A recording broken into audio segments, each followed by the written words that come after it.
We are all sold a comforting story about the stock market. We're told that a rising stock price means the company is thriving. We assume they're inventing better products, expanding their markets, and making more profit. But if you look under the hood of Wall Street right now, you'll find a massive illusion. The underlying businesses of major corporations are stagnating, yet their stocks continue to hit record highs.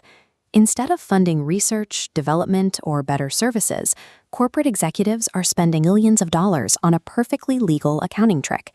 They are taking on mountains of toxic debt just to buy back their own shares from the open market. America's biggest corporations have swapped industrial innovation for mathematical manipulation, creating a systemic vulnerability that threatens the entire economy. To understand how they get away with this, we have to look at earnings per share, or EPS. This is the magic number Wall Street uses to decide whether a stock crashes or skyrockets.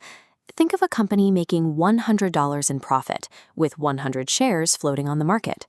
Their earnings per share is exactly $1. Now, imagine the business stalls, but the company still makes that same $100. The CEO borrows a massive amount of cash to buy back 50 shares and retire them. Now, that same $100 is divided by only 50 shares. Suddenly, the earnings per share magically doubles to $2. The company didn't sell an extra product or conquer a new racket. By weaponizing debt to shrink the number of shares, they triggered a massive stock spike without actually growing the business.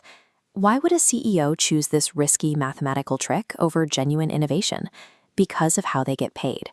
Most executive bonuses and compensation packages are tied directly to hitting those specific EPS targets.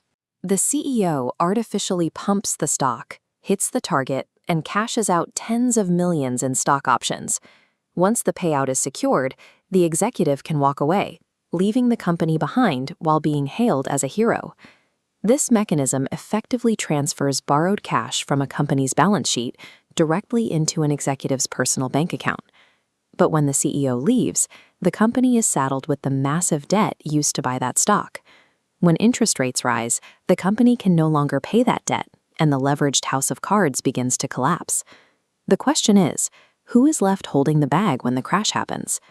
This relies on how stock exchanges operate. By adjusting the rules for which companies are included in major indices, exchanges can mandate demand, effectively forcing retirement accounts to buy into specific corporate segments. This allows high-risk or unprofitable ventures, like those seen in the speculative tech sector, to be integrated into traditional portfolios, providing an exit for early investors and executives. The mechanics of passive investing forced your 401k to blindly hold on to these debt-loaded, artificially inflated companies, stripping you of a vote in the matter. The very convenience that makes passive investing easy is exactly what makes it dangerous. It turns your retirement account into a guaranteed buyer for executives who are unloading their overvalued shares. In finance terms, your 401k has become the exit liquidity. Traditional media avoids this because explaining the weaponization of corporate debt is technical and lacks a flashy headline. This complexity is exactly why they get away with it. If you want to see how Wall Street really operates, hit the subscribe button. Someone has to read the fine print. Until you understand the math behind these illusions, the market will continue to extract your wealth under the guise of security. I'll see you in the next one.